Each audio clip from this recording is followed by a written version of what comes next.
여러분 안녕하세요. 저는 김정훈 교수입니다. 미주리주 캔자스시티에 있는 미드웨스턴 침례신학대학원에 근무하고 있습니다. 저는 이번부터 6주 동안 여러분과 함께 제자도라는 어떻게 보면 여러분에게 매우 익숙한 그리고 때때로 부담이 되는 중요한 주제에 대해서 함께 강의하고 또 공부하게 될 것입니다. 6주 동안 함께 할 때에 저희가 아쉽게도 직접 뵙거나 실제적으로 교제하면서 공부를 진행할 수는 없습니다. 분명히 아쉬움은 있지만 그럼에도 이 6주라는 시간 동안에 저와 여러분 가운데 주 안에서의 친밀함이 생겨났으면 좋겠습니다. 그리고 그것보다 더 중요한 것은 우리가 제자도라는 이 중요한 주제를 다룸에 있어서 날마다 말씀 앞에 나를 고민하고 내가 정말 주님에게 어떤 존재일까? 물론 존귀한 존재이지만 우리가 주님의 제자라고 스스로를 생각하고 있는데 나는 정말 어떤 주님의 제자인가를 날마다 반추하면서 반성하고 또 깊이 묵상하는 가운데 깨달아가는 은혜가 있었으면 좋겠습니다. 그런 의미에서 저는 오늘 여러분에게 이 질문을 한번 던져드리고 싶습니다. 어쩌면 여러분이 스스로에게 이 질문을 해보시는 것도 좋을 것 같아요. 바로 이것입니다. 나는 어떤 제자인가? 좀 더 풀어서 말씀드리면 예수님께 나는 어떤 제자일까? 이 부분에 대해서 함께 우리가 고민을 했으면 좋겠습니다. 마치 예수님께서 제자들에게 너희는 나를 누구라 하느냐라고 물었을 때 제자들이 되게 두려워했다고 나오거든요. 비슷할 것 같아요. 나는 예수님의 어떤 제자지? 나는 당연히 예수님의 제자인데 무슨 어떤 제자를 대답하라는 거야? 라는 막막함이 있을 수도 있을 것 같습니다. 그렇지만 이 질문을 드리는 이면에는 이런 의미가 있어요. 우리가 예수 그리스도의 어떤 제자인지를 분명하게 알지 못한다면, 다시 말해서 우리가 어떤 예수 그리스도의 제자로 자라가길 원하는지 그 분명한 방향성을 파악하지 않고 막연하게 또는 너무나 그냥 자연스럽게 나는 예수님 제자야 라고 그냥 덮어버린다면은 어쩌면 우리는 예수님이 원하시는 또는 성경이 교훈하고 있는 그 제자의 상에서 멀어지고 있을 수도 있습니다. 그런 일이 있으면 안 되겠죠. 그렇기 때문에 저희가 그냥 학문으로 오늘 이 시간을 다가가는 것이 아니라 진정 예수 그리스도께서 원하시는 진정한 제자의 삶이란 어떤 것일까? 제자도란 무엇일까? 성경의 가르침을 통해서 우리가 신학적으로 조금 더 정립을 하고 더 나아가서 이것이 우리의 삶 가운데 어떻게 역할을 할 수 있는지에 대해서 우리가 고민하고 노력하는 시간을 가져보려 합니다. 자, 그렇게 우리가 6주를 좋은 시간으로 가져보았으면 좋겠습니다. 그런 의미에서 여러분과 제가 오늘 한 가지를 좀 전제하고 시작을 해야 될 것 같습니다. 너무나 당연한 얘기인데요. 우리가 공부를 하면서 어느 순간에 분별을 하고 판단을 하고 결단을 해야 될 순간이 반드시 올 겁니다. 그런 지적인 어떤 영적인 도전이 있을 때에 우리의 판단과 분별의 근거는 항상 어디다? 성경에 있다. 성경의 말씀이 우리의 판단에 근거가 되지 않는다면, 기준이 되지 않는다면 이 성경 가운데 적혀 있는 예수 그리스도의 말씀과 그 행적들을 어떻게 우리가 배우고 따라갈 수 있겠습니까? 그렇기 때문에 여러분 우리가 6주 동안 공부하면서 예수님의 행적을 배우고 예수님의 어떤 삶과 모습을 통해서 제자의 도가 무엇인지 공부하는 과정에서 우리의 모든 판단의 기준은 바로 성경에 있다. 이 부분을 확실하게 우리가 약속을 하고 시작을 하려 합니다. 자, 먼저 사전적인 의미를 살펴볼 필요가 있겠어요. 제자에 대한 사전적인 의미를 제가 표준 대국어 사전을 찾아보았습니다. 그런데 여러분이 잘 아시는 것처럼 첫 번째 제자의 의미는 스승으로부터 가르침을 받는 무리, 이런 뜻이 있습니다. 그런데 재밌는 것은요, 거기에 2번으로 해서 두 번째 의미가 어떻게 되어 있었냐면은 기독교의 예수로부터 가르침을 받거나 그 가르침을 따르고자 하는 무리라고 정의가 되어 있었습니다. 이 부분이 저에게는 되게 인상적이고 재미가 있었습니다. 그리고 굉장한 부담이 되었습니다. 왜냐하면은 제가 기분이 좋고 굉장히 행복했던 이유는 우리가 믿는 예수 그리스도가 이 사회 모두가 인정하는 그리고 모두가 알고 있는 그런 존재라는 것. 그래서 제자라는 얘기가 나오면 자연스럽게 예수님을 떠올리고 제자라는 얘기가 나오면 교회를 다니지 않는 예수님을 믿지 않는 분들조차도 예수 그리스도를 먼저 생각하는 그런 시대에 우리가 살고 있기 때문에 우리가 참 복받은 시대에 살고 있구나 라는 기쁨이 있습니다.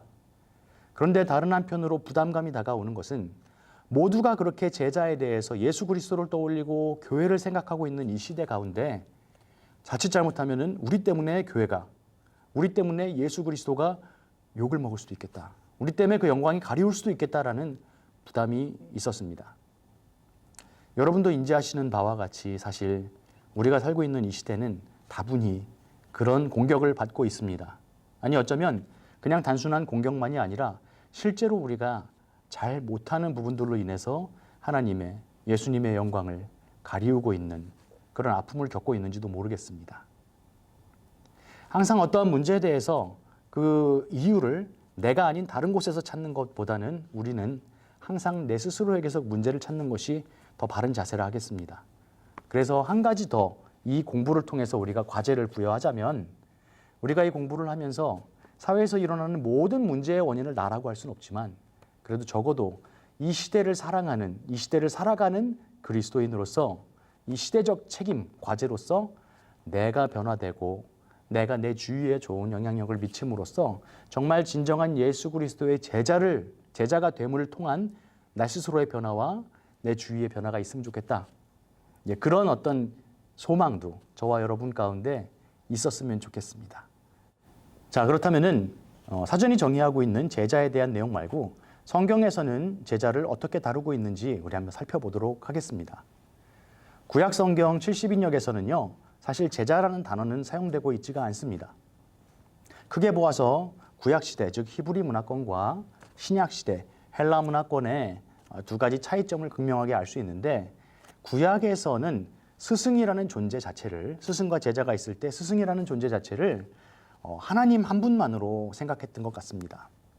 이 땅에 스승 될 사람은 없고 오직 하나님 한 분만이 우리의 스승이 되시는데, 그렇기 때문에 우리가 어떻게 감히 하나님의 제자라 할 수 있겠느냐. 그래서 이와 유사한 표현을 달리 표현하는데 주로 이제 젊은 사람 또는 수종드는 자, 종 이런 식으로 표현했습니다. 일례로 출애굽기 33장 11절을 보시면 여호수아가 등장하는데요. 이 여호수아를 표현하고 묘사하는 과정에서 수종드는 자, 한글 성경에는 수종드는 자라고 되어 있습니다. 영어로는 personal servant라고 되어 있습니다. 이 나아르라는 표현은 사실은 젊은 사람이라는 의미도 있고 이처럼 수종드는 사람이라는 의미도 있는데, 크게 보아서 저희가 신약에서 얘기하는 이 제자의 개념과 유사합니다. 즉 모세와 함께 생활하면서 모세를 돕는 어시스턴트의 역할도 하지만 그 모세의 옆에서 그 모든 것을 보고 배우고 있는 제자의 개념을 포함하고 있는 것이죠. 그런데 신약에서는 다릅니다. 신약에서는 제자, 즉 마세테스라는 단어를 사용하고 있는데요. 이 단어가 무려 260여 회 이상 사용되고 있고 그중에 굉장히 많은 빈도로 복음서에서 이 단어가 등장하고 있습니다. 그래서 우리가 이 제자라는, 특히 예수님의 제자도를 살펴봄에 있어서 예수님의 제자도이기 때문에 신약에 더 집중할 수밖에 없겠지만, 특별히 이 헬라적 관점에서, 이 시대적 관점에서 우리가 이 제자에 대해서 조망해 보는 것도 유익함이 있을 것입니다. 우리가 헬라 문화권에서의 제자에 대한 개념을 살펴볼 때에 특별히 예수님 당시, 즉 예수님이 태어나시기 바로 전과 그 무렵에 그 당시에 스승과 제자 사이의 관계, 이런 문화를 살펴봄으로써 얻는 유익이 있을 수 있습니다. 그렇기 때문에 그 당시에 유행했던 소피스트들에 대한 이야기를 잠시 하고 넘어가도록 하겠습니다. 예수님 전 BC 6세기 즈음에는요, 소포스라는 사람들이 있었습니다. 소포스는 무슨 뜻이냐면요, 지혜로운 사람이라는 뜻이에요. 탈레스나 솔론 등 굉장히 유명한 철학자들이 있었는데요. 이들은 지적인 활동을 굉장히 탐닉했습니다. 그리고 이것이 그 당시에 어떤 문화처럼 성행하게 되어서 많은 젊은이들이 유명한 철학자들의 문화에서 지식을 배우는 것을 추구했습니다. 그래서 이 소포스들, 지혜로운 사람들은 굉장히 존경을 받고 사회적으로도 명예를 얻는 그런 관계에 있었죠. 그런데 이 당시에 여러분, 유명한 또 한 철학자가 있는데 여러분이 잘 아실 겁니다. 피타고라스라는 철학자가 있어요. 이 피타고라스는요, 당시의 소포스들과는 좀 달랐습니다. 그는 굉장히 겸손한 사람이어서 스스로를 지혜 있는 사람이라고 여기는 것을 꺼려했습니다. 그래서 스스로를 어떻게 말했냐? 필로소포스라고 얘기했습니다. 필로소포스. 이것은 무엇이냐? 지혜로운 자가 아니라 지혜를 사랑하는 자. 여러분이 잘 알고 계시는 철학이라는 말의 필로소피가 바로 여기서 시작이 된 것이죠. 자, 이와 같은 사회 현상 가운데 점차적으로 지식을 탐닉하는 젊은이들이 많아지고 그런 철학자들이 많아지자 사회 전반적으로 이런 스승과 제자의 관계가 도제식으로 연결되기 시작하고 정착이 되게 됩니다. 그래서 그 당시에 이런 사람들이 소피스트, 즉 철학을 하는 지혜로운 사람들의 무리들이 많이 생겨나게 되고 이 당시의 문화는 레토릭이 굉장히 발달하죠. 수사학을 통해서 논쟁을 통해 웅변을 통해 상대를 설득하고 이기는 이런 식의 지적인 활동들이 왕성하게 일어나게 됩니다. 그래서 한 세기가 지난 BC 5세기쯤 되면요. 이런 사람들이 많아져서 이들을 가리켜서 소피스테스, 즉 지혜로운 사람들이라고 부르기 시작했고 이것이 바로 소피스트라는 말로 연결이 되는 것이죠. 그런데 우리가 소피스트라는 말을 사용할 때에 다분히 부정적인 뉘앙스가 있습니다. 궤변론자 이런 식의 부정적인 생각을 갖게 된 계기는요. 사실은 플라톤 때문이라고 보고 있습니다.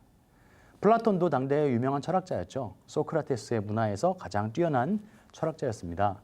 그런데 이 플라톤은 당시 소피스트들의 활동에 대해서 굉장히 부정적인 인식을 갖고 있었다고 해요. 왜냐하면 많은 젊은이들이 이렇게 좋은 스승, 훌륭한 철학자의 수하로 들어가서 도제식으로 수업을 받다 보니까 이 스승들에게 일정한 어떤 돈을 내게 되잖아요. 그런데 이것이 너무 성행하다 보니까 유명한 사람에게는 점점 더 많은 제자들이 몰리고 더 많은 돈을 받고 돈이 생기면 힘이 생기고 명예가 생기게 되겠죠. 그리고 더 나아가서 이 사람들끼리 서로 논쟁을 붙어요. 누가 더 훌륭한 철학자인가 논쟁을 통해서 이기게 되면은 그 사람 문화로 더 많은 제자들이 몰리게 되겠죠. 이처럼 지식이 매매의 어떤 매매의 매개로 사용되는 것을 보고 플라톤은 분노했습니다. 그래서 그 당시의 철학자들을 가리켜서 정말로 궤변이다라고 말하면서 지식을 매개로 해서 돈을 벌고자 하는 저들은 사이비 철학자야. 이렇게까지 심하게 그들을 비난했다고 합니다. 플라톤의 이런 비난은 굉장히 일리 있어 보이죠. 저희가 보아도 지식이라는 것을 매개로 해서 장사를 한다는 것은 좋지 못한 모습임에 분명합니다. 플라톤은 좀 더 억울했을 수 있습니다. 왜냐하면 그의 스승인 소크라테스가 이런 소피스트들 때문에 당시의 사회적인 어떤 이유 때문에 억울한 죽음을 당했잖아요. 자, 여기서 소크라테스 얘기를 잠시 해야만 되겠습니다. 여러분, 소크라테스도 굉장히 유명한 철학자이고 우리가 굉장히 좀 주의 깊게 보아야 될 한 부분이 있습니다. 소크라테스는 470년, 기원전 470년부터 400년까지 약 70년간을 활동했던 그런 철학자입니다. 그런데 소크라테스의 철학과는 당시에 똑같이 마세테스라는 단어를 제자를 사용하는 다른 철학자들과는 좀 전혀 다른 개념의 제자관을 갖고 있었습니다. 소크라테스는 제자를 나에게서 일방적인 가르침을 받는 그런 어린, 그런 젊은, 그리고 학업을 더 이어나가야 될 부족한 사람으로 보질 않았습니다. 소크라테스는요, 순수하게 철학적인 것, 그리고 지적인 작업 자체를 굉장히 즐기는 사람이었대요. 그래서 이 작업을 함께하기 위해서 자신의 문화로 들어온 제자들을 제자라고 부르지 않고 동료라고 불렀다고 합니다. 나의 지적인 작업을, 지적 창조의 작업들을 함께 해나가는 나의 동료라고 여겼다는 것이죠. 그래서 그 시대에 다른 철학자들과는 전혀 다른 사제 관계를 형성하고 있었습니다. 마태복음 20장 13절에도 이러한 소크라테스의 어떤 사상이 반영된 단어가 나오는데 헤타이로스가 바로 그것입니다. 여기서 나오는 친구라는 뜻이 바로 그거예요. 소크라테스는 함께 공부하는 제자들을 가리켜서 친구라고 불렀던 것입니다. 이처럼 소크라테스는 순수하게 제자들을 동료로 여기면서 돈벌이의 수단이 아닌 함께 공부하는 친구들로 생각했기 때문에 당시로부터 공격을 받은 요소가 있지요.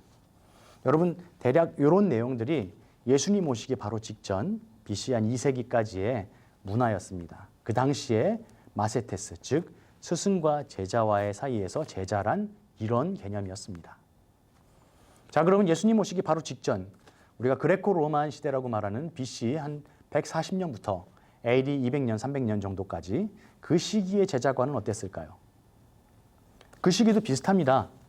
계속 이어지는 맥락에서 스승은 굉장히 존경받는 분이고 제자들은 굉장히 스승을 따르고 마치 아버지와 같이, 어떻게 보면 우리나라의 유교 문화처럼 그렇게 사제 관계가 형성이 되어서 점점점 친밀한 관계가 됩니다. 스승과 함께 먹고 자고 생활하면서 스승의 일거수일투족을 다 배워서 습득하는, 그런데 이것이 점점 심화되다 보니까 이젠 스승이 거의 영웅시 되어버리는, 우상시 되어버리는 그런 단계까지 오게 됩니다. 마태복음 10장 24절과 25절을 보면요. 종과 상전, 스승과 제자라는 부분이 나오는데 한번 같이 읽어볼까요? 제자가 그 선생보다 또는 종이 그 상전보다 높지 못하나니 제자가 그 선생 같고 종이 그 상전 같으면 족하도다. 자, 이것은요, 어떤 분명한 계급의식, 어떤 차별을 말하는 것은 아닙니다. 그렇지만 당시에 그렇게 스승을 높게 보고 존경하는 영웅적인 문화 가운데서 적어도 스승의 그 정도까지만 우리가 할 수 있다면 훌륭한 것이다. 이런 문화적인 배경을 포괄하고 있는 말씀이라고 볼 수가 있겠습니다. 자, 이처럼 우리가 예수님이 오실 때까지, 그레코 로만 시대까지의 제자에 대한 개념을 살펴보았습니다. 그럼 지금부터 우리가 해야 될 작업은 성경에서는 제자를 어떻게 말하고 있는가, 성경은 제자를 어떻게 이해하고 있는가에 대해서 살펴보도록 하겠습니다. 이 작업은 참 재밌는 작업인데요. 왜냐하면 우리가 이 부분에 대해서 크게 신경 쓰지 않고 여태까지 제자에 대해서 생각해 왔기 때문입니다. 성경에는 크게 세 가지 정도의 제자의 어떤 그룹이 나뉘어집니다. 첫 번째는 우리가 일반적으로 사용하는 보통 명사로서의 제자, 즉 바리새인의 제자, 침례 요한의 제자, 예수님의 제자, 이런 식으로 일반적으로 부르는 제자, 보통 명사입니다. 이 부분은 아무 문제가 없어요. 이것도 마세테스. 그런데 두 번째는요, 예수님의 제자, 우리가 알고 있는 예수님의 12제자를 말하는 그 제자. 그런데 이것도 신약에서는 동일하게 마세테스라는 단어로 사용되었습니다. 그러니까 지금 전반적으로 이 마세테스라는 단어를 사용함으로써 모두 제자라고 지칭하고 있지만 그 중에서도 같은 단어를 사용하지만 예수님의 12제자는 무언가 다르다는 것을 우리가 인지해야 됩니다. 마태복음 10장을 보시면요. 앞에 1절에서 4절까지에 예수님께서 제자들을 파송하시는 장면이 나옵니다. 그런데 그때 예수님의 12제자라고 지칭을 하고 있어요.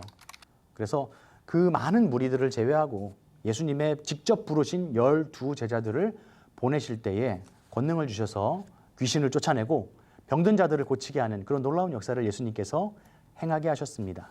이 12제자, 사실 우리가 이 강의, 이 공부를 통해서 되고자 하는 제자의 모습은 이런 제자의 모습이겠죠. 그런데 성경에 등장하는 세 번째 제자의 그룹이 있는데 이것은 바로 그냥 예수님을 따르는 모든 무리들이었습니다. 요한복음 6장을 보시면요. 오병이어의 기적 이후에 예수님을 따르는 무리들이 흩어지는 장면이 나옵니다. 요한복음 6장 66절을 보시면요. 예수님을 그토록 따르던 사람들이 이제 예수님을 왕으로 세우려고 하는 그런 욕심들을 가지게 됩니다. 왜요?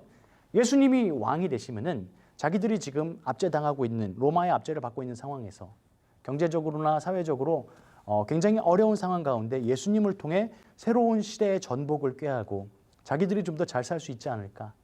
저렇게 능력을 발하시고 음식을 주시고 기적을 베푸시는 저런 분이 우리의 리더가 된다면 우리가 훨씬 더 잘 살 수 있지 않겠냐. 이런 인간적인 욕심이 있었겠지요. 그런데 예수님께서는 그 부분을 아셨던 거예요. 그래서 자신을 따르는 그 무리들을 가리켜서 무리들에게 예수님이 이렇게 말씀하십니다. 내가 하늘에서 내려온 떡이다. 내가 영원한 생명을 줄 것이다. 이런 참 알아듣기 어려운 얘기들을, 영적인 말씀들을 하시니까 이 사람들이 66절에 보면은 그때로부터 흩어져 버립니다. 많은 무리가, 예수님을 따르던 제자들 중 많은 무리가 흩어져서 다시는 돌아오지 않았다고 나옵니다. 그런데 참 이상하게도 여기서 제자라는 표현을 마세테스라고 사용하고 있습니다. 그래서 우리가 성경을 읽을 때에 성경에 나타나는 제자가 막연히 모두 똑같은 제자는 아니라는 사실을 기억해야 됩니다. 그리고 한 가지 더 우리 삶에 적용해 보자면 사실 이 땅에는 제자라 생각하는 제자가 참 많습니다. 좀 웃긴 표현인데 스스로를 예수님의 제자라고 생각을 하고 있는 그리스도인이 많다고요. 막연하게 교회에 출석하는 것 또는 교회에서 열심히 내가 할 수 있는 봉사를 다 하는 것, 그런 것을 가지고 나는 정말 예수님의 제자야라고 생각할 수도 있겠습니다. 그런데 제가 서두에 말씀드린 것처럼 예수님께서 우리 가운데 정말 원하시는 것이 무엇일까요? 예수님이 우리 가운데 요구하시는 자라야 할 장성한 분량은 어디일까요? 이러한 부분들을 우리가 분명하게 확인하지 않는다면 우리 나름대로의 뭔가 노력은 열심히 하는데 정말 예수님이 기뻐하시지 않는 또는 예수님께 영광이 되지 않는 그런 헛수고가 될 수도 있다는 사실을 우리는 기억해야 됩니다. 이 땅에 수많은 교회들이 있고 이 교회에 출석하고 있는 수많은 자칭 그리스도인들이 있으나 그들이 모두 예수 그리스도의 제자는 아닐 수 있습니다. 특히 어려운 일 앞에서 시대적인 위협 앞에서 흩어져 버린 요한복음 6장 66절과 67절에 그런 사람들처럼 그냥 쉬 흩어져 버릴 그런 가짜 제자들, 가짜 그리스도인도 너무나 많이 있을 것입니다. 바라기는 저와 여러분이 이 강의를 계속하면서 고민하고 기도하며 씨름하는 가운데 정말 예수님께서 원하시는 제자의 바른 상을 찾아서 날마다 일신, 우일신, 새로워지고 더욱 깊어지는 그런 은혜가 있었으면 좋겠습니다. 자, 이제 우리가 제자도를 살핌에 있어서 예수님의 제자, 그 중에서도 아까 언급해드린 예수님의 12제자에 좀 더 포커스를 맞춰서 제자의 상을 그곳에서 찾아가야겠구나 이렇게 범위를 설정할 수가 있었습니다. 예수님의 제자도와 영성이라는 부분에 대해서 우리가 참 많은 도움을 얻고 있는 빌 헐이라는 분이 계시죠. 그 빌 헐의 온전한 제자도라는 책을 보면요, 이런 내용이 나옵니다. 책상에 앉아서 그냥 공부만 하는 소피스트들처럼 머릿속에 지식으로 탐닉하는 그런 제자도가 아니라 예수님의 실제적인 삶과 가르침을 따라가기 위해서, 즉 우리의 삶 가운데서 실현해내기 위해서 노력할 것이 필요하다라고 권면하고 있습니다. 이러한 부분에 대해서 좀 더 자세한 에피소드를 전하는 한 내용이 있어서 소개해드리고 싶습니다.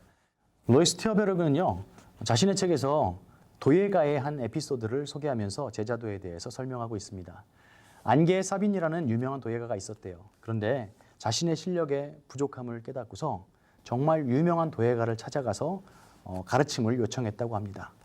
시바타 마사키라는 그 유명한 도예가를 찾아가서 스승으로 삼고 싶다. 결국 그 집에 들어가서 6개월간 함께 먹고 자고 가족처럼 생활하면서 지도를 받게 됩니다. 처음에 안게 사빈이 생각했을 때는 내가 이 스승으로부터 훌륭한 교육을 받아서 나도 정말 스승처럼 훌륭한 도예가가 될 거야 라는 욕심을 가지고 왔죠. 아니 근데 하루가 지나고 이틀이 지나고 6개월이 지나도록 이 안게 사빈이 한 것이라고는 어떤 특별한 기술이 아니라 진흙 퍼다가 물 길어서 비비는 거, 뭐 이런 잡일 비슷한 허드렛 일들을 계속해서 했다고 합니다. 너무너무 지치고 낭망해서 결국 6개월 만에 돌아오게 됩니다. 그런데 놀라운 일이 벌어졌죠.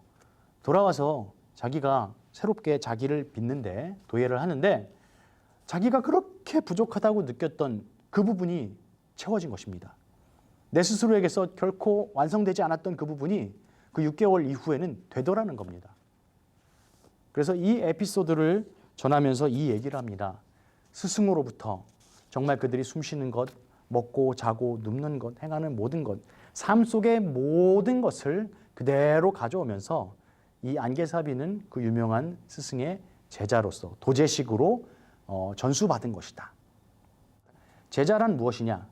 스승의 삶의 맥락 속으로 고스란히 들어가는 것이라고 얘기를 합니다. 자, 여기서 우리가 스승과 제자 관계에 있어서, 즉 제자됨에 있어서 중요한 한 가지 포인트를 발견할 수 있습니다. 그것은 인격과 관계라는 부분입니다. 제자도에 있어서 앞으로도 이 부분은 계속 강조가 될 것인데요. 여러분, 인격과 관계라는 이 두 가지는요, 제자도 형성에 있어서, 제자 훈련에 있어서 반드시 필요한 요소 중에 하나입니다.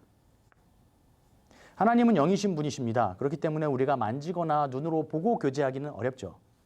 그렇지만 우리가 영적인 체험을 하지 않습니까? 하나님을 느끼고 하나님을 경험하게 되면은 말할 수 없는 참회의 눈물을 흘리면서 죄를 회개하게 되고 회심이라고 하죠. 그 이후에 주님을 영접하게 됩니다. 그렇지만 그것이 우리의 영원한 삶을 보장하는 것은 아니에요. 무슨 얘기냐면은 그때의 감격이 평생 가지 않잖아요. 자꾸 희미해지잖아요. 그렇기 때문에 나와 함께 하시는, 즉 내주하시는 성령님의 도움으로 지속적인 관계를 유지하며 그분이 원하시는 삶을 살기 위해 말씀을 묵상하며 깨닫고 기도하며 실천하는 경건의 훈련을 해나가야 하는 것입니다.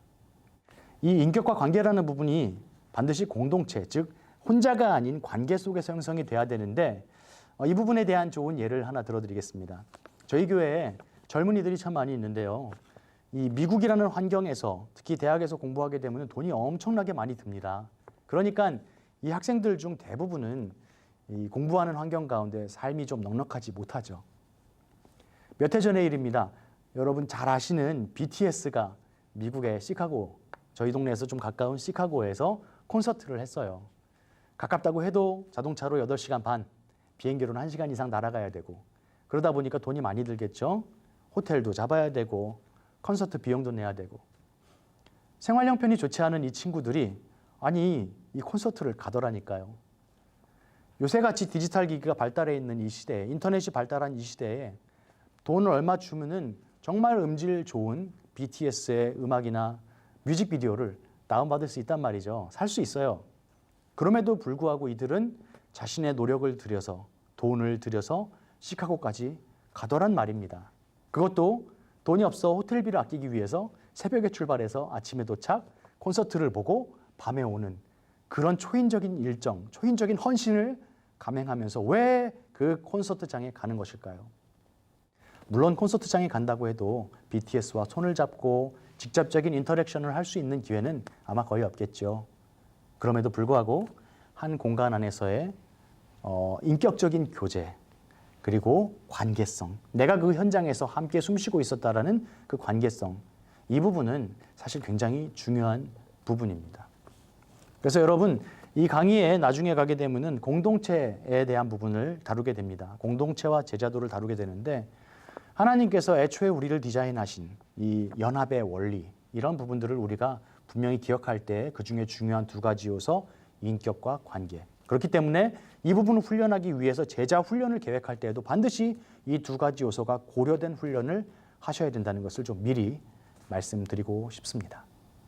자, 계속해서 성경이 말하고 있는 제자란 어떤 사람인가에 대해서 살펴보면요. 제자는 반드시 깨달음이 동반돼야 되는 사람입니다.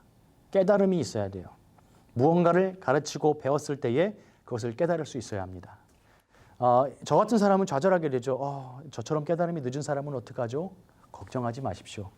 이 깨달음이라는 것은 들었을 때 바로 깨닫는 깨달음을 요구하는 것이 아닙니다. 물론 그러면 가장 좋겠지만 이것은 우리의 마음 가운데 주신 말씀이나 이해되지 않는 상황을 담아두고 있다가 언젠가 하나님께서 그 말씀과 그 상황을 깨닫게 하시는 기회가 오기 때문입니다. 사실 예수님의 제자들도 보면요. 바로바로 깨달음이 오지 못해서 예수님의 속을 답답하게 만든 적이 많았던 것 같습니다. 성경 구절을 보시면요. 마태복음 16장 12절입니다. 그제서야 라고 시작이 됩니다. 그제서야 제자들이 떡에 누룩이 아니오 바리새인과 사두개인들의 교훈을 삼가라고 말씀하신 줄을 깨달으니라. 그때까지 깨닫지 못하다가 그제서야 깨달은 거예요. 예수님 제자들도 그랬는데요. 주 안에서 우리 형제된 사랑하는 여러분, 우리가 살아가면서 지식적인 작업을 할 때, 지적인 작업을 할 때, 이성적인 사고를 할 때에 이해되지 않는 하나님의 일들, 이해되지 않는 상황들이 참 많이 있는 것 같습니다. 네, 그런 순간에 여러분에게 해드리고 싶은 말이 한 가지 있는데, 제가 신학교에 다닐 때 한 교수님이 하신 말씀이에요. 신학을 하며 지적인 작업을 수행하는 과정에서 이해되지 않고 이성이 반하는 일이 참 많았다. 하지만 나는 그때 은혜 받은 사람이었기 때문에 예수 그리스도를 온전히 믿고자 결단하고 또 믿는 사람이었기 때문에 내 마음의 좌소에 믿음의 서랍 한 칸을 만들어 놓았습니다. 라는 시적인 표현을 하셨어요. 그 믿음의 서랍 안에는 그 당시에 이해되지 않는 상황과 그런 이성적 사고들을 담아 놓는 것이죠. 그러면은 시간이 지나는 동안에 나도 모르게 정말 이해되지 않았던 상황이, 정말 이해되지 않았던 이슈들이 이해가 되어지고 믿어지고 은혜로 다가오는 그런 경험을 하셨다라는 말씀이 너무 와닿아서 저 역시 도마처럼 의심이 많고 까다로운 사람이기 때문에 그 말씀을 가지고 저도 마음에 믿음의 서랍 한 칸을 만들어 놓았습니다. 하나님께서 저와 여러분을 너무나 사랑하시고 제자 삼으셨기 때문에 우리는 깨닫는 사람이 되어야 합니다. 우리는 부족하지만 반드시 하나님이 깨닫게 하실 때가 오기 때문에 그것을 마음속에 붙들고 깨닫게 하실 그때까지 우리는 믿음으로 묵묵히 날마다 존재해 나가는 것이 필요하겠죠. 자, 그리고 예수님의 제자로서 우리가 또 한 가지 잡아야 할 것은 바로 순종입니다. 순종. 순종은 시키는 걸 잘하는 것 정도가 아니라 정말 예수님이 우리에게 깨닫게 하신 것이 있다면 그것을 우리 삶으로 어떻게든 실현해내기 위해서 씨름하는 것을 포함하고 있습니다. 이 순종 가운데는 우리가 원치 않는 것을 해야 하는 자기 부인의 순간이 너무나 많이 있습니다. 자기 부인은 내가 하기 싫은데 하는 것도 있지만 내가 정말 하고 싶은데 참아야 하는 것도 있겠죠. 그렇기 때문에 이 힘든 모든 순간, 이 복음의 양면성, 우리의 영적인 내면적인 만지심과 더불어서 우리의 삶 가운데 그것을 그대로 구현해내기 원하시는 하나님의 능력이 고스란히 나의 삶을 통해 드러날 수 있게 하는 것, 이렇게 깨달음과 순종까지 수반되는 것이 제자에게서 나타나야 할 모습이라고 우리가 볼 수 있습니다. 자, 오늘 이 내용들을 정리하면서 좀 유명하신 그러나 돌아가신 제가 존경하는 한 분 선배 목사님의 말을 빌어서 다음에 세 가지로 이렇게 정리를 해드리고 싶습니다. 예수님의 제자는 어떤 사람이어야 하는가? 예수님의 제자는 어떤 모습이 그 안에 담겨 있어야 되는가? 크게 세 가지로 정리해드립니다. 첫 번째, 전적인 의탁입니다. 전적인 의탁. 자기 부인과 동일한 얘기죠. 나는 할 수 없지만 주님은 하실 수 있습니다. 나는 훌륭하지 않지만 주님은 위대하시고 온전하십니다. 라는 전적인 주님의로의 의탁이 있어야 됩니다. 그렇지 않고서 내가 무언가를 할 수 있다. 또는 내가 계획했는데 도와주시라. 라는 식의 하나님이 아닌 내가 주도가 되는 것. 이것은 제자의 모습이 아니라고 할 수 있겠습니다. 우리 성경 구절 마태복음 4장 19절을 볼까요? 말씀하시되 나를 따라오라. 내가 너희를 사람을 낚는 어부가 되게 하리라. 라고 말씀하셨습니다. 예수님은 내가 너희를 제자 삼았으니 너희가 할 수 있는 모든 것을 해라. 라고 말씀하신 것이 아니라 따라오라고 말씀하셨습니다. 그러니까 제자들은 전적인 의탁, 즉 예수님을 따라가는 존재여야 합니다. 두 번째로 하나님의 사역에 동참하는 사람이 되어야 됩니다. 복음의 증인이 되어야 한다는 것이죠. 우리가 섬기는 모든 것들, 우리가 행하는 모든 것들이 정말로 하나님의 복음의 능력이 고스란히 전해지면서 그 생명의 은혜를 함께 누릴 수 있도록 전하는 사람이 되어야 한다는 것입니다. 그래서 사도행전 1장 8절을 보시면요. 오직 성령이 너희에게 임하시면 너희가 권능을 받고 예루살렘과 온 유대와 사마리아와 땅끝까지 이르러 내 증인이 되리라 하시니라. 아멘이라고 나옵니다.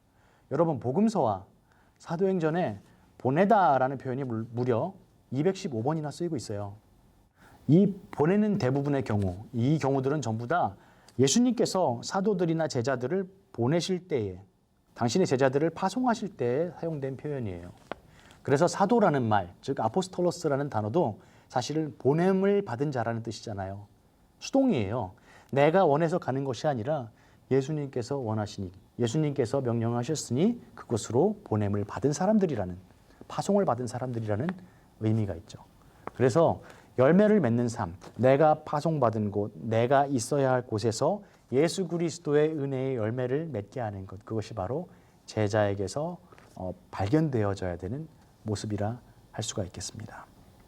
주 안에서 사랑하는 우리 모든 이 방송을 시청하시는 형제, 자매 여러분, 오늘 이 강의를 이렇게 마칠 때에 저는 여러분에게 아까 드린 질문을 다시 한번 드려보고 싶습니다.